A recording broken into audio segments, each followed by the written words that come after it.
Confirmation के हिसाब से दो अलग अलग इनकाउंटर साइट्स पे इनकाउंटर्स हुए हैं।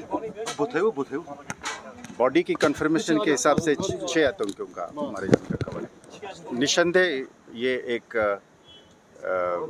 बहुत बड़ा माइलस्टोन है, बहुत बड़ा प्रोग्रेस है। सिक्योरिटी एनवायरनमेंट में मजबूती लाने के लिए ये सक्सेसेस बहुत मायने रखते हैं और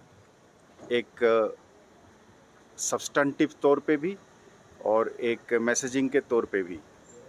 ये इस चीज़ की इंडिकेशन है कि सिक्योरिटी आर्किटेक्चर की और लोगों का बढ़ चढ़ कर इसमें ह्यूमन इंटेलिजेंस की जो फ्लो है उससे जाहिर होता है कि ये एक फ़ाइट जो है वो लॉजिकल कंक्लूजन पर पहुंचेगी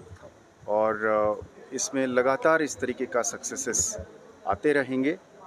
और जो भी कोशिश होगा दूसरे साइड से,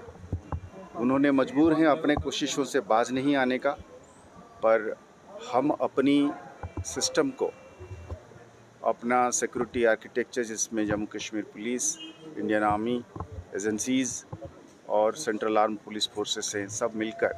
और ख़ासकर जैसे मैं बार बार जगह जगह पर कहता हूँ कि आवामी सपोर्ट के साथ, लोगों के साथ इस चीज़ को हम ज़रूर जीतेंगे और हम ये समझते हैं कि लोगों का पीस में, शांति में और ज़्यादातर और लोगों का जान बचाने के लिए, इस अफरा तफरी को ख़त्म करने के लिए मेरे ख्याल में सब लोग इसमें शामिल हो रहे हैं और ये एक और जोर पकड़ रहा है। सर, कुछ आइडेंटिफिकेशन हुई है कौन सा ग्रुप था, ये कहाँ से आया? अभी ऑपरेशंस चालू है, इसलिए एक जगह में अभी ऑपरेशन कंक्लूजन पे नहीं पहुंचा है, तो जब हो जाएगा तब हम क्लैरिटी के साथ बात कर सकते हैं। कई बार ऐसा होता है कि दो तंजीम आपस में भी कोऑर्डिनेट करके बैठते हैं, तो इसलिए जब हम एक एक करके इसकी वो करेंगे तब इसमें लोकल टेररिस्ट्स का भी होने का खबर मिली है, तो इसकी जब कंक्लूज़न पे आ जाएगा तब हम सटीक तौर पे ये कह पाएंगे कि तंजीमों के हिसाब से कि क्या एक ही तंजीम के थे या एक से ज़्यादा के थे। ऐसा नहीं है कि ऐसा है कि स्टैटिस्टिक्स एक ऐसी चीज़ है,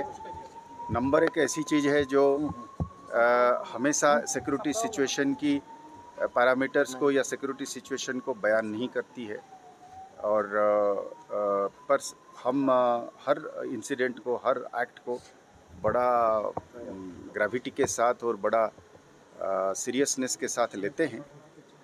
तो मैं जैसे जगह जगह पर कहा हूँ कि जम्मू साइड में एक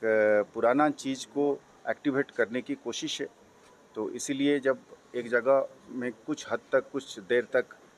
लास्ट इंसिडेंट 2006-2007 के बाद अब जब इंसिडेंट्स होने लगे हैं या होने की कोशिश हो रही है, तो एक कंसर्न पैदा होती है, पर उस कंसर्न का मतलब नहीं है कि दुश्मन ने कोई भारी कामयाब हासिल करी है। देखिए, सबसे बड़ी कामयाबी है आतंक का एक इंसिडेंट करना, पर आतंक के पीछे एक सपोर्ट बेस को खड़ा करना, ये दोनों अलग अलग चीज़ है। आज आप अगर जम्मू की बात करते हैं तो उसी जम्मू के ज़िले में आप जाइए, गंदों में आप जाइए, डोडा में आप जाइए, उधमपुर में आप जाइए, डुड्डू बसंतगढ़ में, बनी मछड़ी में आप पाएंगे। अगर आप मेरे मीडिया मित्र जब जाएंगे वहाँ पे, लोगों से बात करेंगे, तो आपको ये पक्का पता चलेगा कि वो माहौल नहीं रहा है। तो कोई आतंक को फैलाने के लिए जो इकोसिस्टम है वो नहीं है, वो हमारा सबसे बड़ी कामयाबी है। तो हम उस कामयाबी को बुनियाद बनाते हुए हम उम्मीद करेंगे कि हम अमन को और शांति को कायम रख पाएंगे।